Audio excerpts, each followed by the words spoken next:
Hello everyone, welcome to my cooking video. ഇന്നത്തെ വീഡിയോയിൽ തനി നാടൻ കേരള കൊഞ്ച് മാങ്ങായിട്ട് ഒരു കറി നമുക്ക് ചെയ്യാം. ഇത് ഒട്ടുമുക്കാൽ ആൾക്കാർക്ക് ഇത് അറിയാം. എന്നാലും ഞാൻ ഇവിടെ എനിക്ക് കൊഞ്ച് മാങ്ങായും കിട്ടിയപ്പം ഞാൻ വിചാരിച്ചു അതൊന്നൊന്ന് ചെയ്ത് നിങ്ങളെ കാണിക്കാമെന്ന്. അപ്പം നമുക്കിതെങ്ങനെ ചെയ്യാമെന്ന് നോക്കാം.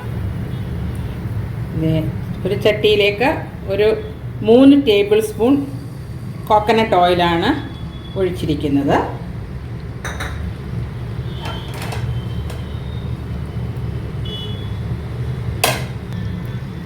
അത് ചൂടാവുമ്പോഴത്തേക്ക് ഒരു 1/4 ടീസ്പൂണ് ഫെനിഗ്രീക്ക് ഉലുവ ഹോൾ അതിട്ടു. അതൊന്ന് മൂക്കണം. ഉലുവ നല്ല മൂത്ത് മണം വന്നു. അതിലേക്ക് ഒരു 1/2 കപ്പ് ചെറിയ ഉള്ളി ഷാലറ്റ് അരിഞ്ഞത്,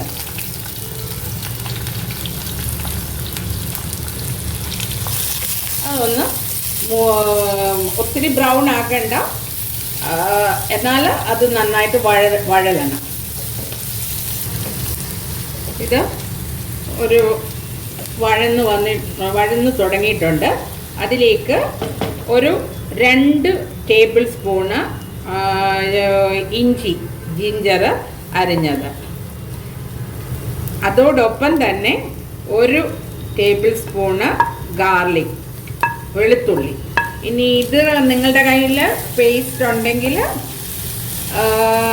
ഈ സെയിം അളവിൽ ചേർത്താൽ മതി. ഇത് നന്നായിട്ട് ഒന്നുകൂടെ ഒന്ന് മൂത്ത് വരണം. ഇത് എൻ്റെ റോസ്മെല്ലാം മാറിയിട്ടുണ്ട്.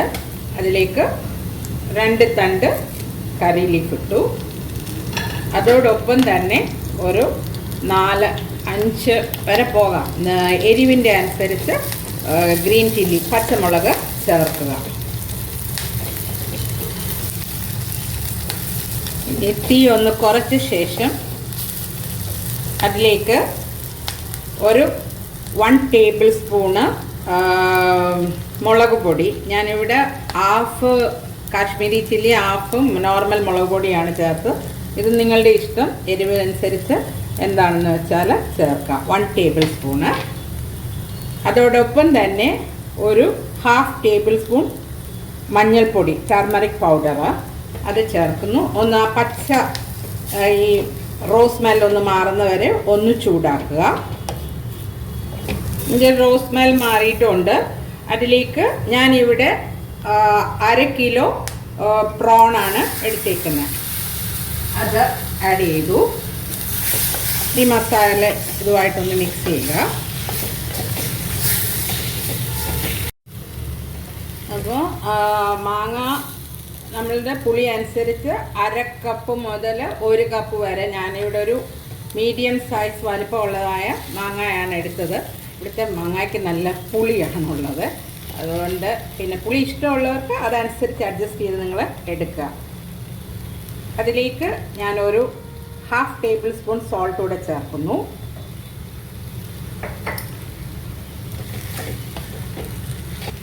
ഇനി ഇതിലേക്ക് ഒരു കപ്പ് വെള്ളം ഞാൻ ആഡ് ചെയ്യുന്നു. തിളച്ച വെള്ളമാണ് ഉപയോഗിച്ചിരിക്കുന്നത്. പച്ചവെള്ളം എടുത്താൽ കുറേ കൂടെ സമയം എടുക്കും. അത് തന്നെയല്ല, നമ്മുടെ ഈ പ്രോണ് ഒത്തിരി നേരം ഇട്ട് കുക്ക് ചെയ്യാനായിട്ട് പാടില്ല. അപ്പോൾ ഇത് ഏകദേശം ഒരു 5 മിനിറ്റ്സ് പിന്നെ വെന്താൽ മതി. അതല്ലെങ്കിൽ പിന്നെ റബ്ബർ പോലെ ആയിത്തീരും. ഞാനിതൊന്ന് മൂടി വെച്ച് ഞാൻ പറഞ്ഞ ടൈം വരെ വേകട്ടെ. ഇത് കുക്ക് ചെയ്യുന്ന സമയം കൊണ്ട് നമുക്ക് ഇതിനാവശ്യമായിട്ടുള്ളതായ കോക്കനട്ട് നല്ല പേസ്റ്റ് രൂപത്തിൽ നമുക്ക് അരച്ചെടുക്കാം. അതിനായിട്ട് ഞാനിവിടെ ഒരു 1.5 കപ്സ് ഗ്രേറ്റഡ് കോക്കനട്ട്, തിരുമിയ തേങ്ങയാണ് എടുത്തിരിക്കുന്നത്. അപ്പോൾ ഞാനത് നല്ല പേസ്റ്റ് രൂപത്തിൽ അരച്ചിട്ട് വരാം. അപ്പോഴത്തേക്ക് നമ്മളുടെ ഈ പ്രോണും മാങ്ങായും കുക്കായിട്ടേ ആകും. നമുക്ക് നമ്മുടെ ഈ കൊഞ്ചും മാങ്ങായും വെന്തോ എന്ന് നമുക്ക് നോക്കാം.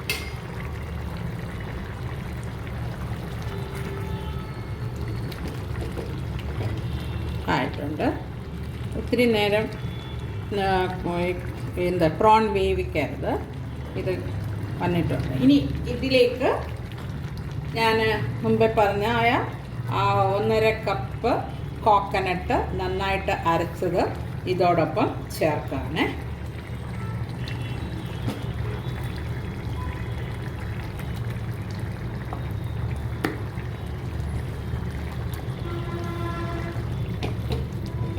ഈ തേങ്ങ ചേർത്ത് നന്നായിട്ട് മിക്സ് ചെയ്യുക. എന്നിട്ട് ആ മിക്സിയുടെ ജാർ കഴുകി ഒരു 1/2 കപ്പ് വെള്ളം കൂടെ ഞാൻ ഇതിനകത്ത് ചേർക്കുകയാണ്. എന്നിട്ട് ഇത് ഒരു മീഡിയത്തിന് കുറച്ചുകൂടെ താഴെയിട്ട് ഫ്ലെയിമിൽ ഇത് നല്ലതായിട്ട് തിളയ്ക്കണം. നല്ലതായിട്ട് തിളയ്ക്കണം. അതുവരെ വെയിറ്റ് ചെയ്യാം നമുക്ക്. ഇതിപ്പോൾ നല്ലതായിട്ട് തിളക്കിയിട്ടുണ്ട്. ഈ സമയത്ത് നമ്മൾക്ക് ഉപ്പ് വേണമെന്നുണ്ടെങ്കിൽ ആഡ് ചെയ്യാം. അങ്ങനെയൊക്കെ പുളി വേണമെന്നുണ്ടെങ്കിൽ ആഡ് ചെയ്യാം. വേണ്ടി വരത്തില്ല, നോക്കട്ടെ. ഞങ്ങൾക്ക് ഞാൻ ഇതിൻ്റെ കൂടെ ഇതിൻ്റെ ഹാഫ് കൂടെ ഉപ്പിടുകയാണേ. ഇച്ചിരി പുളി ഇച്ചിരി മുമ്പായിട്ട് നിൽക്കണം. അത് നിങ്ങൾ നോക്കിയിട്ടേ ഇടാവുള്ളേ. സാറേ, അപ്പം നമ്മുടെ കൊഞ്ച് തേങ്ങ കറി കഴിഞ്ഞു. ഇനി ഇതിൻ്റെ ലാസ്റ്റ് ഇത് കുറച്ച് കറി ലീഫ് ഇടുക. ഒരു 1/2 ടേബിൾ സ്പൂണ് കോക്കനട്ട് ഓയിലൂടെ ഒഴിക്കുക. ഫിനിഷ്. സ്റ്റൗ ഓഫ് ചെയ്യുക. അപ്പം ഇവിടെ നമ്മുടെ കൊഞ്ച് മാങ്ങാക്കറി തയ്യാറായിട്ടുണ്ട്.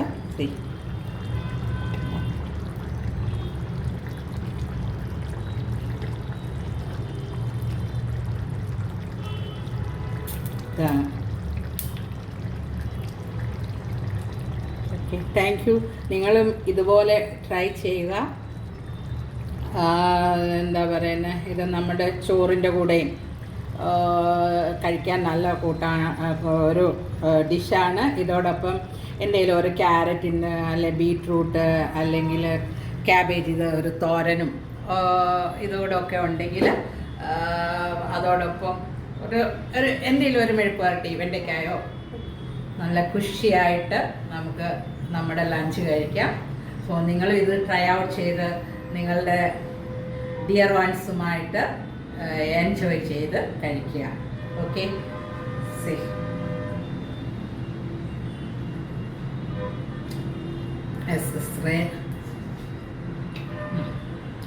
സൂപ്പർ.